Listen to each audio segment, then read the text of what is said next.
Un enfant de Dieu, il va passer 8 heures de sa journée à travailler. 8 heures de travail. Après, il va rentrer, je ne sais pas, il va peut-être dormir un autre 8 heures. Et le reste des autres 8 heures, peut-être qu'il va manger, se divertir, faire tout cela.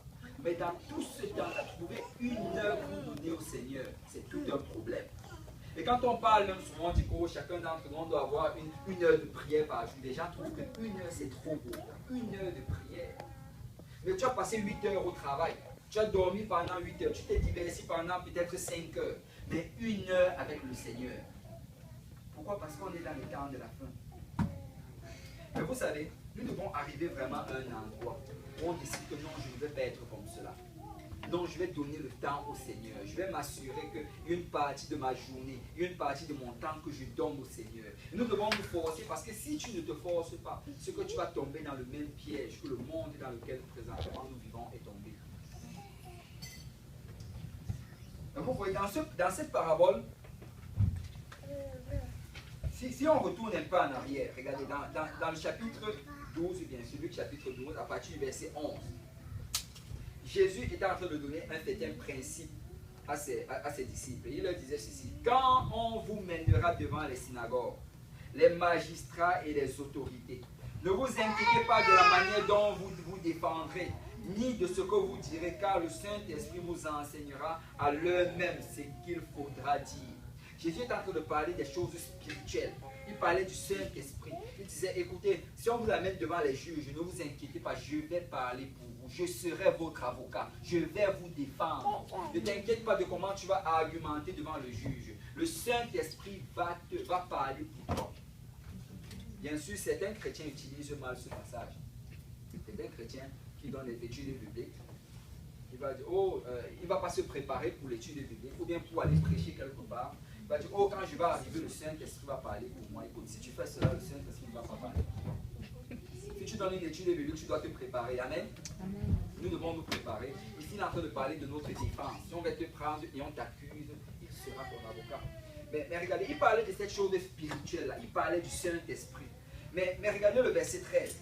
Au verset 13, on dit, quelqu'un dit à Jésus, on ne mentionne même pas le nom de la personne, ça aurait pu être n'importe qui. Parce que Jésus est en train de prêcher au milieu d'une foule. Il y avait des tas, la Bible nous parle même de milliers de personnes. Pas des centaines, des milliers de personnes. Et quelqu'un a crié au milieu de tout cela: Maître, dis à mon frère de partager avec moi notre héritage. Waouh! Il est en train de parler des choses spirituelles, il parle du Saint-Esprit. Mais quelqu'un est juste en train de penser à son héritage. Et vous savez, ça arrive même souvent à certains d'entre nous, peut-être même à tous. On va être dans la maison du Seigneur, on presse sur la parole de Dieu, quelqu'un pense à ce qu'il va manger après le service. On est en train de prêcher sur les choses que le Saint-Esprit veut faire dans notre vie. Quelqu'un pense à ses heures de travail cette semaine. Quelqu'un pense à combien il va aller faire l'épicerie. Il faut qu'on sorte vite parce qu'il faut que j'arrive avant la fin, avant qu'on ne ferme le magasin. Vous savez, ce qu'on est en train de faire présentement, c'est plus important que toute autre chose que tu pourrais être en train de faire à l'extérieur. La parole de Dieu est plus importante que toute forme d'activité ou de programme que tu as dans ta vie. Et tu dois arriver à un point où tu mets certaines choses de côté pour te consacrer dans l'œuvre du Seigneur. Tu dois abolir certaines choses de ta vie parce que ces choses-là pourraient être une entrave dans ce que le Seigneur veut faire dans ta vie. Et regardez, le Seigneur dit ici: ô homme, qui m'a établi pour être juge, pour être votre juge ou pour faire vos partages.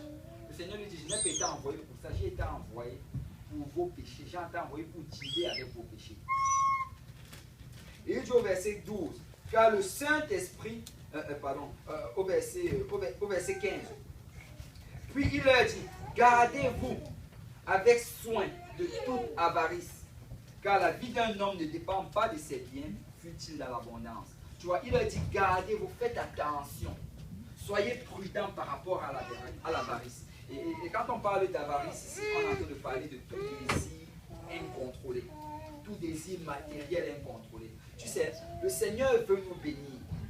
Le Seigneur est intéressé à nous bénir. Il veut qu'on prospère. La Bible dit que l'Éternel veut qu'on prospère l'état de notre âme. Alors que tu es en train de prospérer spirituellement, le Seigneur va te bénir. Le Le Seigneur va pourvoir à tes besoins. Tu ne vas jamais manquer du pain sur ta table. Tu vas avoir la provision dans la guérison. Et le Seigneur va veiller et te garder continuellement. Mais il te demande de faire attention. Fais attention à ce que les bénédictions de Dieu ne deviennent pas une malédiction pour toi. Fais attention à ce que le travail que Dieu t'a donné ne soit pas une idole dans ta vie. De telle manière à ce que tu n'as même plus le temps pour le Seigneur. Fais attention à ce que toutes ces bénédictions matérielles avec lesquelles le Seigneur a abondé dans ta vie ne soient pas des entraves pour t'empêcher de croître spirituellement. Et il leur dit ici que la vie de l'homme ne dépend pas de ses bienfaits de l'abondance. Et pour expliquer cela, il parle de cette parabole dont on a lu en introduction. À partir du verset 16, il leur dit cette parabole. Les terres d'un homme riche avaient beaucoup rapporté. Il raisonnait en lui-même, disant, que ferais-je, car je n'ai pas de place pour serrer ma récolte. Tu vois, cet homme riche, là, la Bible nous dit, cette année-là, le Seigneur l'a béni. Et cette année, il a beaucoup travaillé. Et il s'est fait un grand revenu. Il s'est fait un revenu même plus grand que ce qu'il se faisait dans le passé. Et il a eu ce que moi je considère être un bon problème. Il en avait tellement qu'il ne savait même plus comment les réserver. Il en avait tellement qu'il ne savait même plus quoi en faire. Et nous qui sommes ici, en Amérique du Nord, et qui venons des pays comme Haïti, Afrique, et des pays qu'on dit sous-développés, des pays où on manque souvent de ressources. Souvent on arrive ici et le Seigneur nous bénit tellement et notre frigo est continuellement rempli. Et nous avons tellement en abondance que nous commençons même à gaspiller. Nous avons tellement de nourriture que nous mangeons et après on laisse même de la nourriture dans les plats. Et après on jette ça dans la poubelle. Ce qu'on n'aurait jamais fait dans notre pays d'origine. Mais nous avons énormément ici. Le Seigneur nous a extrêmement bénis. Amen. Et il dit ici que cet homme-là, il en avait tellement. Et il commence à regarder, il commence à penser à cela. Que waouh, j'ai été trop béni, j'ai trop de choses. Et la Bible nous dit au verset 18, il a commencé à penser à un plan. Voici, dit-il, ce que je ferai. J'abattrai mes greniers, j'en bâtirai de plus grands, j'y amasserai toute ma récolte et tous mes biens. Waouh, tu vois, non seulement il planifie, je planifie que, ok, il faut que je trouve une situation pour entretenir mes biens. Mais après cela, il sort même son plan, et son plan c'est qu'il va travailler, il va abattre les greniers qu'il a déjà, il va construire de plus grands. Et si tu regardes vraiment tout cela, tu vois que dans cela, il a investi de son temps, il a investi de son énergie, il a investi de son argent. Je ne sais pas s'il y a quelqu'un ici là qui a déjà fait la construction. Peut-être faire un peu de construction chez lui, ou bien déjà vu la construction être faite. Mais la construction et les rénovations, ça demande beaucoup de temps, beaucoup d'argent, beaucoup d'énergie. Donc il a pris l'engagement qu'il allait le faire. Il a planifié, je vais faire ceci, je vais travailler, je vais m'investir là-dedans et je vais faire ce que ça prend pour pouvoir entretenir mes biens. Et la Bible dit par la suite au verset 19, et je dirai à mon âme, tu as beaucoup de biens en réserve pour plusieurs années. Repose-toi, mange, bois et te réjouis. Si on peut juste prendre les enfants qui parlent, là, ils peuvent s'asseoir à côté de leurs parents. Il dit ici, je vais faire beaucoup de réserves. C'est qu'il a décidé de prendre une retraite anticipée. Il a décidé que je vais assembler tout cela, je vais travailler dur pendant un bout de temps, je vais vraiment m'assurer d'avoir assez de réserves de telle manière à ce que je ne pourrai plus travailler. Je vais m'asseoir, je vais manger, je vais boire et je vais me réjouir. Vous savez, aujourd'hui, c'est dans quoi notre société veut nous pousser. Aujourd'hui, en fait, on va te pousser, on va te demander, ok, il faut que tu travailles beaucoup, parce qu'il faut que tu accumules pour les réserves. Et quand on travaille une partie de notre salaire qui est coupée et c'est mis dans notre fonds de pension. Et tu dois plus travailler parce qu'il ne faut pas juste le fonds de pension parce que ça ne va pas être suffisant. Tu dois aussi ouvrir un REER. Et après avoir ouvert le REER, ouvre aussi un CELI. Après cela, il faut que tu mettes encore en réserve de côté. Mets de l'argent en réserve. Assure-toi parce qu'il faut que tu embellisses ta retraite. Il faut que quand tu seras en retraite, tu sois capable de prendre des voyages pendant l'hiver et d'aller vivre en Floride pendant 4 mois. Il faut que pendant, quand tu seras en retraite, que tu aies assez d'argent pour pouvoir être suffisant. Que tu puisses entretenir le même niveau de vie que tu es en train de vivre présentement. Vous savez, souvent, cela, c'est même ridicule. Parce que quand tu es très, très vieux, là, je ne sais pas, je ne suis pas encore arrivé à ce niveau-là. Mais je me dis que quand tu arrives à un certain âge, il y a certaines choses que tu n'as juste bien envie de faire. Je crois qu'à un certain âge, tu veux juste t'occuper de tes petits-enfants et relaxer. Bon, on te dit que réserve beaucoup, travaille dur, enrichis-toi. Comme ça, quand tu vas être vieux, à 75 ans, tu vas pouvoir entretenir le même style de vie que tu as maintenant. Avec une énergie. Mais c'est dans quoi on veut nous envoyer. Et si on n'est pas prudent, on va tomber dans cela. On va passer notre temps, notre énergie, notre effort à accumuler des biens, essayer de s'enrichir. Parce qu'on a envie qu'à la fin, après 50 ans, on n'ait plus besoin d'autant travailler. On va investir tout ce que nous avons dans les choses matérielles. Mais regardez ce que le Seigneur dit au verset 20.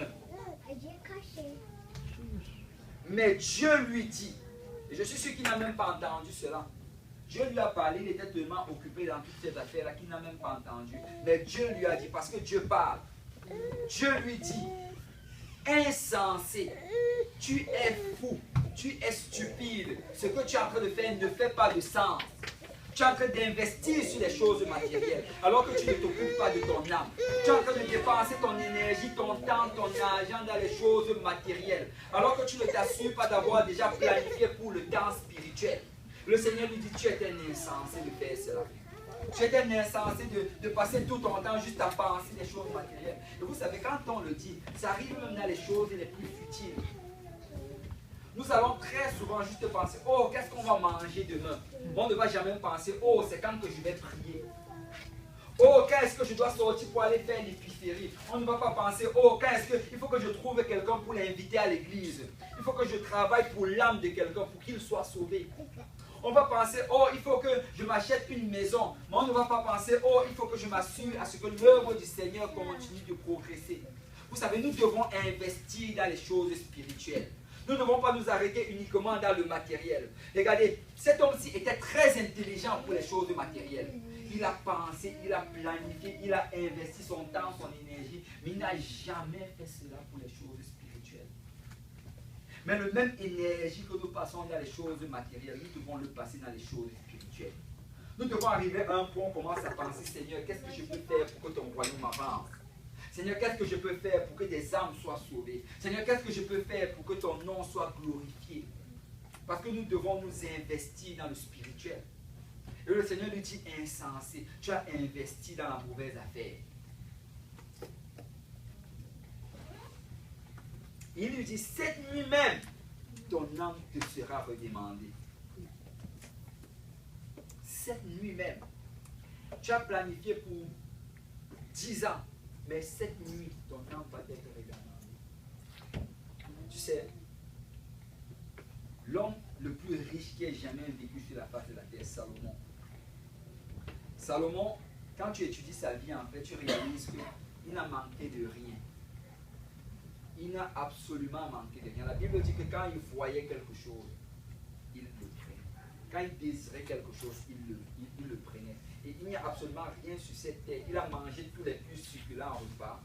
Il s'est vêtu des plus beaux habits. Il n'a absolument rien manqué. Il s'est même marié avec 700 femmes et il a eu 300 concubines. Parce qu'il ne devait absolument rien manquer. Mais à la fin de la vie de Salomon, il écrit un des livres les plus frappants. En fait, il écrit un des livres les plus touchants. Parce que quand tu lis ce livre-là, ça commence par vanité des vanités. Tout est vanité. Regardez dans Ecclésiaste,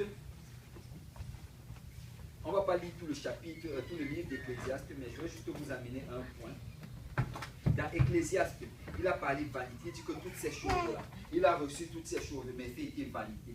Mais regardez, il arrive dans Ecclésiaste chapitre 6. Et là, il mentionne quelque chose. Et j'aimerais juste attirer votre attention là-dessus.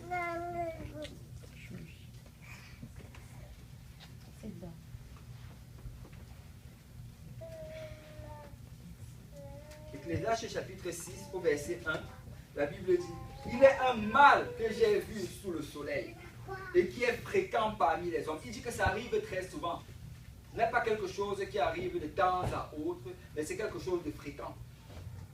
Il y a tel homme à qui Dieu a donné des richesses, parce que c'est Dieu qui donne des richesses. Et tu sais, quand Dieu donne des richesses, c'est pour que tu l'utilises sagement. Bien sûr, tu vas en profiter, mais il veut que tu utilises cela aussi pour son royaume. Les richesses que Dieu te donne, ce n'est pas pour que tu les utilises uniquement sur toi. Parce que la Bible nous dit qu'à la fin des temps, les gens vont être égoïstes. Et quand on parle de richesses, ici on ne parle pas seulement des richesses matérielles. Bien sûr que les richesses matérielles, il faut utiliser une partie pour le Seigneur. Tu dois donner la dîme et les offrandes. Mais à part cela, il y a également les richesses physiques, qui sont ton énergie que le Seigneur t'a donné, le temps que le Seigneur t'a donné, l'intelligence qu'il t'a donné. Tu dois mettre tout cela et utiliser une partie pour le Seigneur. Il dit ici, le Seigneur lui a donné des richesses, des biens et de la gloire, et qu'il ne manque pour son âme de rien de ce qu'il désire. Mais que Dieu ne laisse pas mettre d'en jouir, car c'est un étranger qui en jouira.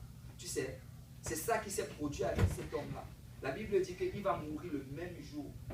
Quoi? Quelqu'un d'autre va prendre ses biens. Car c'est un étranger qui en jouera, il le dit. C'est là une vanité et un mal grave. C'est là une vanité et un mal grave. Parce que tu peux investir de tout ton temps, de toute ton énergie dans ces choses-là avec quelqu'un d'autre en jouir. Et là, par la suite, le Seigneur commence à leur parler.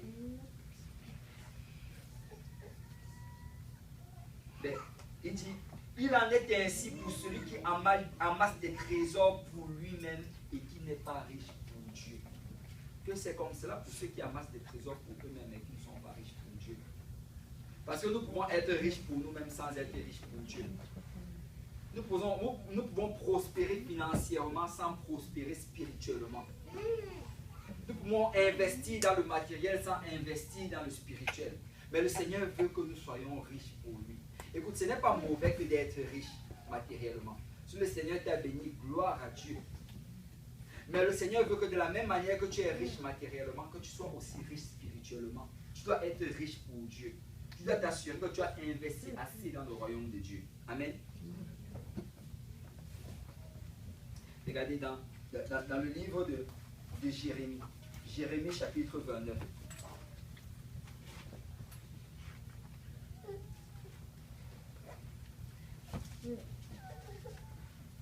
La Bible dit à partir du verset 4.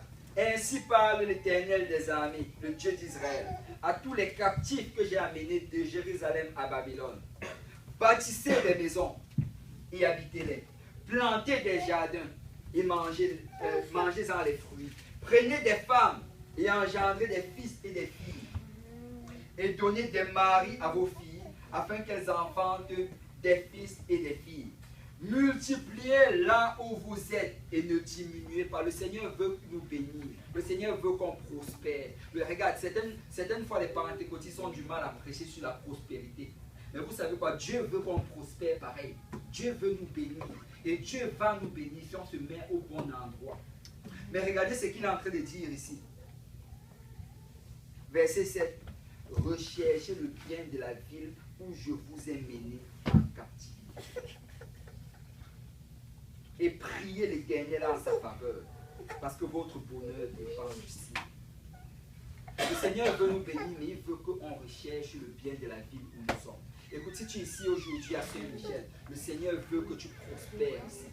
Si tu es ici à Saint-Michel, le Seigneur veut t'utiliser pour gagner des âmes. Si tu es ici dans la ville de Montréal, le Seigneur veut t'utiliser. Il dit qu'il veut que tu prospères, que tu te multiplies, que tu t'enrichisses. Mais en même temps, il faut que cette ville entende le nom de Jésus. Mon frère, ma soeur, quand est-ce la dernière fois que tu as prié pour la ville de Montréal? Quand est-ce la dernière fois que tu as intercédé pour que des âmes soient sauvées? Quand est-ce la dernière fois que tu as dit, Seigneur, je suis en train de prospérer matériellement, car je reconnais que je suis béni d'être ici au Canada. Mais Seigneur, je prie pour le peuple québécois. Je prie afin que leurs yeux s'ouvrent. Je prie afin que tu brises les chaînes. Je prie afin qu'un grand nombre vienne dans ta maison. Parce que tu veux que cette ville également prospère.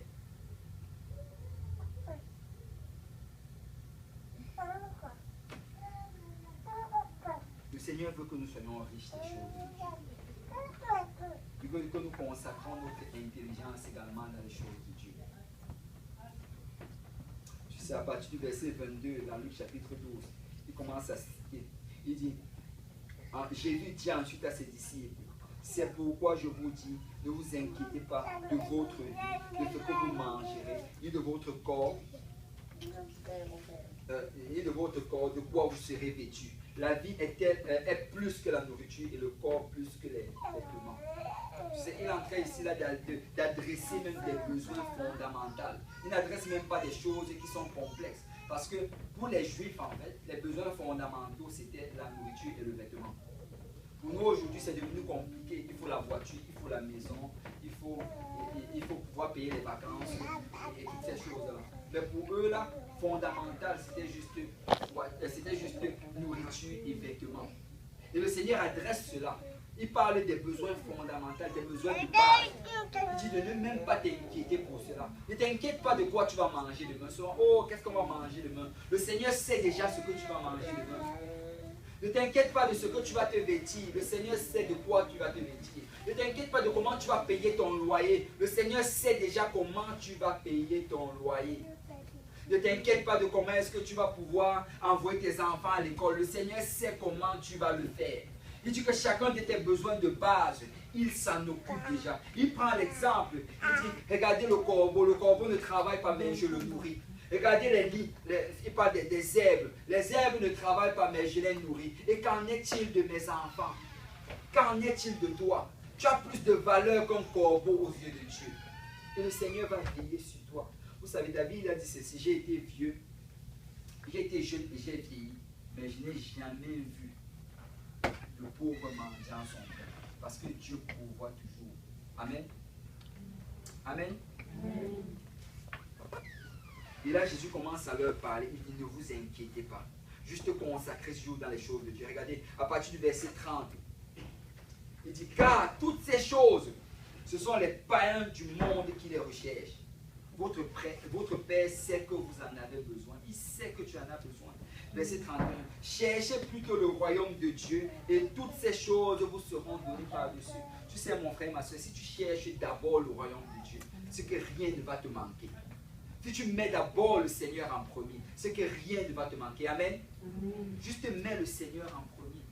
Mets-le en premier, tu vas voir comment il va prendre soin de tes factures, il va prendre soin de tes maladies, il va prendre soin de ton loyer, il va prendre soin de tout ce dont tu as besoin. Mais ça prend que tu le mettes en premier. Quelqu'un a dit ceci et je vais le répéter. Si tu t'occupes des affaires de Dieu, Dieu va s'occuper de tes affaires. Si tu t'occupes des affaires de Dieu, Dieu va s'occuper de tes affaires. Mais ça prend que quand tu te lèves le matin, Seigneur, qu'est-ce que je peux faire pour avancer ton royaume?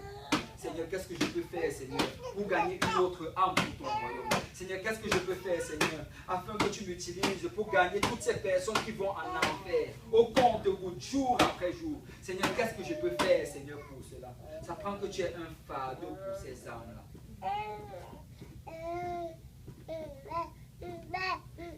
Regardez le verset 33. Vendez ce que vous possédez et donnez-le en aumône.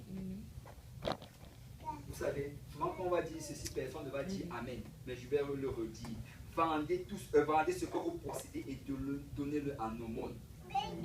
Faites-vous des bourses qui ne s'usent point, un trésor inépuisable dans les cieux, où le voleur n'approche point et la tête ne détruit point. Car là où est votre trésor, là aussi sera votre cœur. C'est le Seigneur en train d'établir un principe ici. Il dit, écoutez, vendez les choses, vendez vraiment malgré le fait que vous en avez besoin, vendez-le. Investissez dans l'œuvre du Seigneur. Donnez pour que la moisson puisse être récoltée. Donnez pour que des églises puissent être bâties. Donnez pour que l'œuvre du Seigneur puisse continuer à prospérer. Et le Seigneur dit que alors que tu seras en train de faire cela, regardez bien ce qu'il dit. Là où sera ton trésor, là aussi sera ton cœur. Tu sais, sais, si tu te demandes pourquoi est-ce que tu n'es pas en feu autant pour le Seigneur, pourquoi est-ce que tu n'as pas jour et nuit, tu n'as pas ce fardeau brûlant en toi qui te pousse à vouloir faire l'œuvre du Seigneur, c'est parce que tu n'investis pas assez dans le Seigneur. Regarde, certaines personnes vont dire, oh, j'attends que le Seigneur m'impressionne pour que je commence à travailler pour lui. Non, le Seigneur veut que tu investisses d'abord en premier. Il veut que tu te lèves et que tu commences à faire quelque chose. Et c'est alors que tu vas faire ces choses-là que le fardeau va tomber sur toi. Écoute, peu importe ton niveau d'éducation, peu importe ton niveau de connaissance, le Seigneur peut t'utiliser. Il veut t'utiliser. Ça prend juste que tu te lèves et que tu dis, Seigneur, mon trésor se trouve en toi. Et je vais investir dans toi. Et alors que tu investis dans le Seigneur, tu vas voir comment ton fardeau pour les âmes va grandir. Amen. Nous devons penser pour les choses de Dieu. Nous devons planifier, nous devons investir.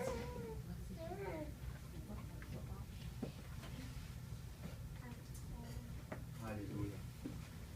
Regardez, après avoir dit cela, il dit au verset 35, que vos reins soient sains et vos lampes allumées. Que vos reins soient sains et vos lampes. Quand on parle de reins sains, ça veut dire que tu dois être prêt. Ta ceinture doit être bien serrée et tes lampes soient allumées. Vous savez, il dit cela parce qu'il revient bientôt. Il revient bientôt. Nous devons être prêts. Parce que si nous ne sommes pas prêts, si nos reins ne sont pas sains, si nos lampes ne sont pas allumées, c'est qu'on va s'endormir. On va s'endormir dans les choses de ce monde et on va manquer l'enlèvement. Il dit ici, et vous soyez semblables à des hommes qui attendent que leur maître revienne des noces, afin de lui ouvrir dès qu'il arrivera et frappera. Heureux ces serviteurs que le maître à son arrivée trouvera veillant. Le mot veillant ici, ça veut dire que tu dois faire attention. Tu dois faire attention à ton âme. Tu dois faire attention aux activités dans lesquelles tu participes. Tu dois t'assurer que tu es toujours prêt pour le retour du Seigneur. Il dit, je vous le dis en vérité, il se ceindra et les fera mettre à table et s'approchera pour les servir. Je suis en train d'anticiper pour ce jour-là. Parce qu'il n'y a aucune personne qui peut servir comme le Seigneur Jésus. Vous savez, peut-être tu regardes les biens matériels, les réjouissances qu'on a sur cette terre.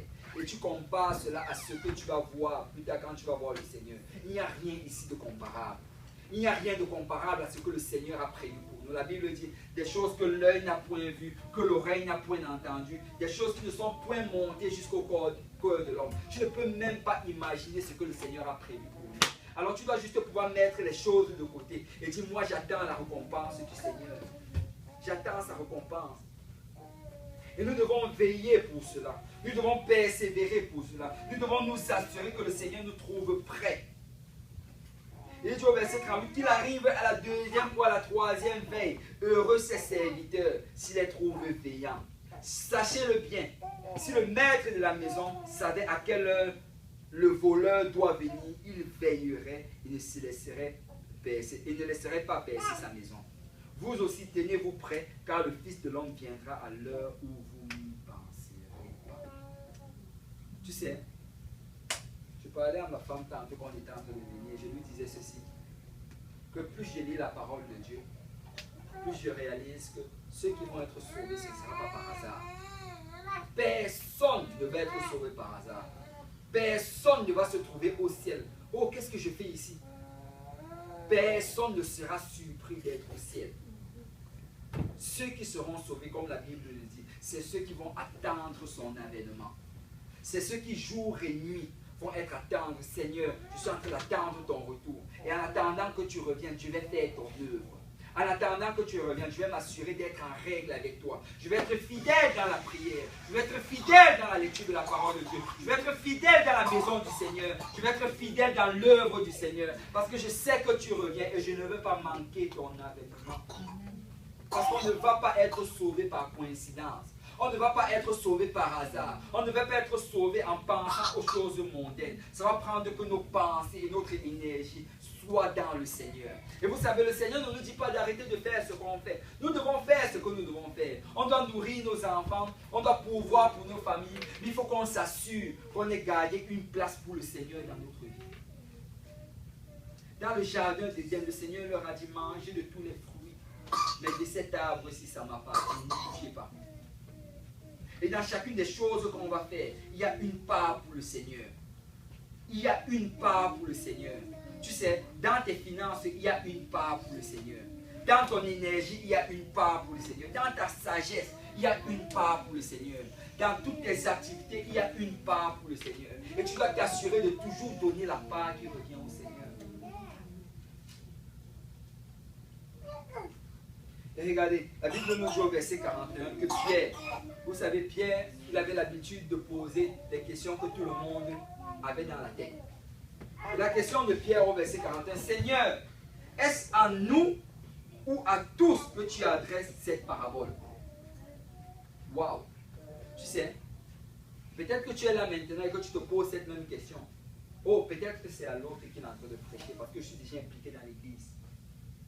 Oh, peut-être c'est à tel frère, ce sont peut-être aux nouveaux qui est en train de prêcher parce que moi, je suis déjà peut-être impliqué dans la chorale, ou bien je suis déjà peut-être impliqué dans l'évangélisation, ou dans l'intercession, ou dans l'invitation. Je suis déjà impliqué peut-être pour participer, pour arranger l'église, nettoyer l'église. Et tu dis, oh Seigneur, peut-être ce n'est pas à moi que tu es en train de parler, parce que je travaille déjà. Mais regardez ce que le Seigneur répond. Verset 42. Et le Seigneur dit, quel est donc l'économe fidèle et prudent que le maître établira sur ses gens pour leur donner la nourriture au temps convenable. Vous savez, quand on parle d'économe, un économe c'est un gérant. Dans le magasin, dans le maxi, quand vous allez d'habitude là-bas, celui que vous allez voir c'est le gérant. Son rôle en fait c'est de prendre soin que la compagnie prospère, que cette succursale la prospère. Il va gérer tous ceux qui sont là. Il va utiliser toutes les ressources dont il a pour s'assurer à ce que le chiffre d'affaires augmente et qu'il y ait des bénéfices dans la compagnie. Mais ce n'est pas lui le propriétaire, ce n'est que le gérant. Et vous savez, comme la Bible, comme le Seigneur l'a dit dans le livre de Jérémie, il a dit que le lieu où nous sommes, notre bonheur va en dépendre. À Saint-Michel où nous sommes ici, nous devons prier, intercéder, évangéliser, gagner des âmes ici parce que notre bonheur va en dépendre. Ça, c'est de la même manière ici que cet économe-là, son bonheur dépend de la prospérité de la compagnie. Si le chiffre d'affaires monte, il y a une augmentation. Si la compagnie tombe en faillite, il perd sa job. Parce que notre bonheur va en dépendre. Il nous appelle des économes.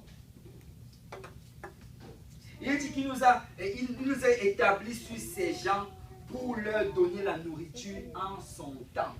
Tu sais mon frère, ma soeur, peu importe le ministère dans lequel le Seigneur t'a appelé, le Seigneur t'appelle à donner la nourriture à son peuple. Le Seigneur t'appelle à enseigner des études bibliques, à évangéliser, à exhorter. Il faut que tu trouves un moyen d'apporter la parole à quelqu'un. Ça ne suffit pas juste de jouer au piano. Ça ne suffit pas juste d'inviter les gens à l'église. Ça ne suffit pas juste d'être quelqu'un dans les médias ou toutes ces choses-là. Il faut que tu t'assures qu'il y a un moyen pour que tu apportes la parole à quelqu'un. Je sais que peut-être nous ne sommes pas tous capables d'enseigner et même ça je le dis avec beaucoup de réserve. Parce que je crois que ceux qui ne sont pas capables d'enseigner une étude biblique à quelqu'un, si on devait compter leur nombre d'un pourcentage, ce serait peut-être 1%. La majorité d'entre nous ici sont capables d'enseigner une étude biblique à quelqu'un. La majorité d'entre nous aujourd'hui sont capables de prendre une charte d'études bibliques et d'aller voir quelqu'un et leur enseigner une étude biblique continuellement. Regardez ici, on a beaucoup de personnes qui demandent des études. Chaque jour, soit le frère Pierre, soit la sœur Kelly ou Pauline m'appelle pour me dire oh, il y a telle personne qui veut une étude biblique, est-ce que tu peux prendre cette personne? Et là, on est débordé parce qu'il y a la soif. Les âmes ont soif. Mais ça va prendre que des gens se lèvent et disent je dois faire ma job. Je suis un économe. Le Seigneur m'a appelé, je dois apporter la parole du Seigneur à quelqu'un. Parce qu'il nous a appelés à faire ça. Regarde, la commission que le Seigneur a donnée à son église avant de partir, il a dit allez prêcher la bonne nouvelle et enseigner-leur nous sommes appelés à aller prêcher cette bonne nouvelle. Alors tu peux le prêcher peut-être en te joignant à l'équipe d'évangélisation le mardi. Tu peux la prêcher peut-être en invitant toi-même les gens à l'église. Tu peux le faire en allant enseigner l'étude de bébé. Mais on doit trouver un moyen de faire la commission du Seigneur. Il dit ici, peut-être que tu as déjà fait tous ces efforts dont je parlais, mais je t'appelle à plus. Tu dois apporter la parole de Dieu à quelqu'un. Et au verset 43, heureux ce serviteur que son maître à son arrivée trouvera faisant ainsi. Je vous le dis en vérité, il l'établira sur tous ses biens. Mais si ce serviteur dit en lui-même, mon maître tarde à venir, s'il se met à battre les servantes et à manger et à boire et à s'enivrer, le maître de ce serviteur viendra le jour où il ne s'y attend pas et à l'heure qu'il ne connaît pas. Il le mettra en pièces et lui donnera sa part avec les infidèles. Tu sais, il dit ici que si tu joues à l'église, si tu fais semblant, le Seigneur va s'assurer de venir le jour même que tu ne t'y attends pas. Ce sera le jour où tu n'as pas prié. Ce sera le jour où tu n'as pas jeûné, le jour où tu n'as pas lu la parole du Seigneur. Le Seigneur dit, parce que tu es en train de faire semblant, je sais me moquer des moqueurs. Et je vais venir ce jour-là. Et je vais te donner ta part avec les infidèles. Tu vas te retrouver aux mêmes endroits que ces gens qui ne servent pas Dieu. Tu vas te retrouver aux mêmes endroits que les violeurs, que les pédérastes et que toutes ces personnes qui font des abominations dans le monde.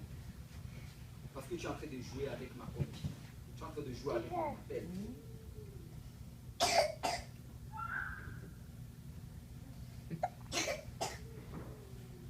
Il dit au verset 47, le serviteur qui ayant connu la volonté de son maître n'a rien préparé.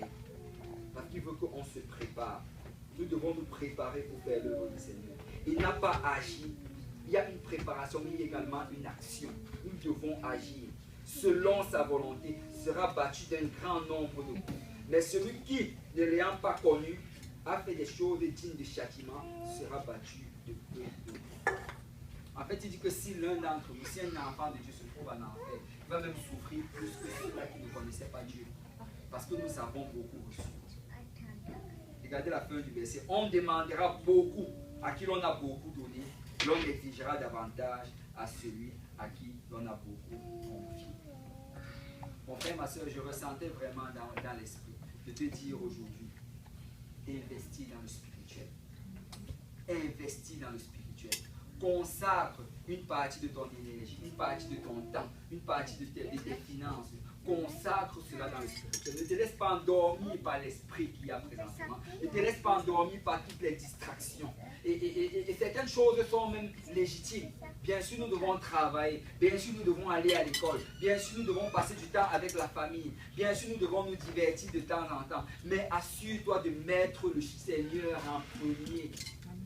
Assure-toi de d'abord donner la part du Seigneur. Parce que si tu mets le Seigneur en premier, tu réussiras dans toutes tes entreprises. Si on peut se lever dans la présence du Seigneur.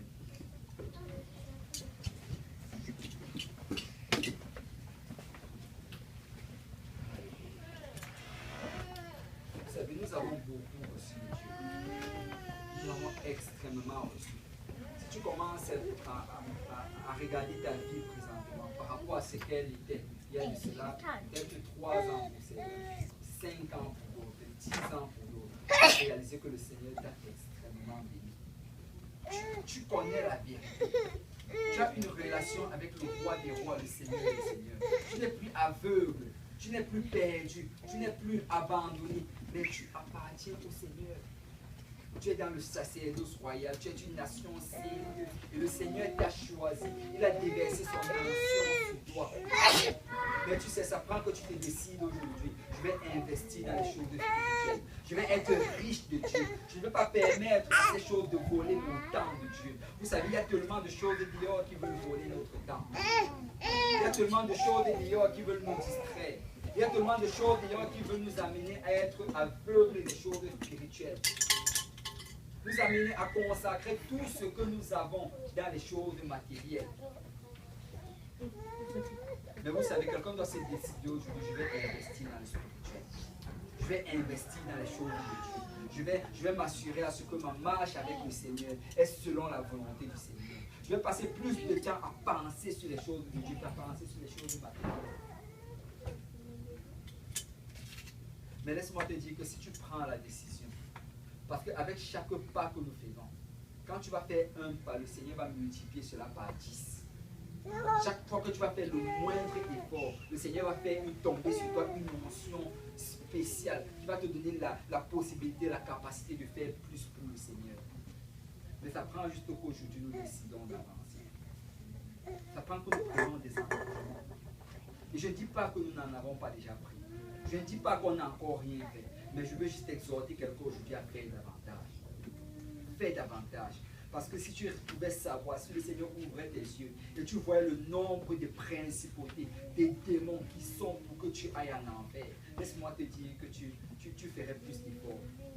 Tu ferais plus d'efforts. Tu ne passerais pas un jour sans prier. Tu ne passerais pas un jour sans lire la parole du Seigneur. Tu ne manquerais même pas un seul service le samedi.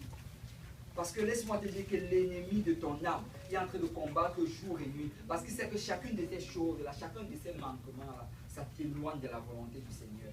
Et ça va t'amener à un endroit où tu vas être aveuglé et tu ne pourras même pas être sensible à l'Esprit de Dieu. Mais on a décidé de se battre. Amen. Nous allons nous battre pour les choses de Dieu. Et par la grâce de Dieu, nous allons y arriver. Amen. Si on peut battre nous mêmes pour le Seigneur.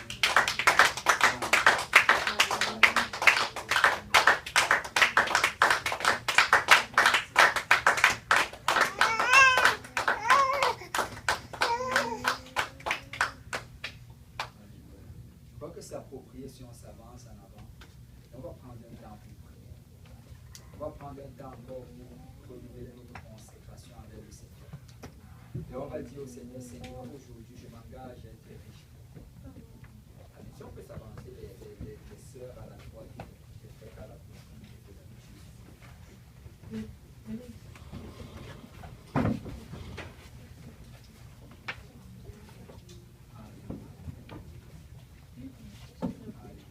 On va s'engager aujourd'hui. Seigneur, je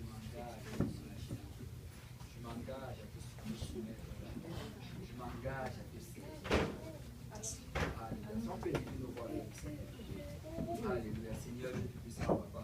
Nous venons ici devant toi, Seigneur, en famille, papa. Reconnaissant que tu es notre Père. Nous venons d'abord reconnaître que nous avons failli en ce tâche, papa. Pardonne-nous, Seigneur, pour nos manquements. Pardonne-nous pour nos péchés. Pardonne-nous pour nos distractions, Seigneur. Nous n'avons pas arrêté, Seigneur, d'envahir notre vie. Mais nous venons aujourd'hui, Seigneur, parce que nous voulons, Seigneur, que tu nous touches, papa, que tu nous transformes, Seigneur. Oh, Père Céleste, nous sommes fatigués, Seigneur, de marcher, Seigneur, dans la voie contraire à ta volonté, papa. Mais nous voulons jour et nuit, Seigneur, ressentir de ton esprit, ressentir de ton onction, ressentir de ta présence, papa. Oh, Seigneur, ne permets pas, Seigneur, que la distraction nous éloigne de toi, papa. Ne permets pas, Seigneur, que toute forme, Seigneur, de travail, Seigneur, ou Seigneur, d'occupation, papa, puisse, Seigneur, nous éloigner de ta volonté. Nous voulons, Seigneur, penser, Seigneur, aux choses de Dieu, papa. Seigneur, nous voulons, Seigneur, méditer sur les choses de Dieu, papa. Nous voulons, Seigneur, planifier, papa, sur les choses de Dieu, papa. Oh, Seigneur, nous voulons investir, Seigneur, de notre temps, Seigneur, de notre énergie, de notre effort, Seigneur, sur les choses de Dieu, papa. Oh, Seigneur, nous voulons placer ton royaume en premier, Seigneur. Nous voulons bâtir ton royaume, Seigneur, et non bâtir notre propre royaume, papa. Oh, Seigneur, nous voulons avoir le cœur, Seigneur, tourné vers les choses de Dieu, papa. Papa, nous voulons mettre ton royaume en premier, Seigneur. Nous voulons nous consacrer, Seigneur, à ton œuvre, Seigneur.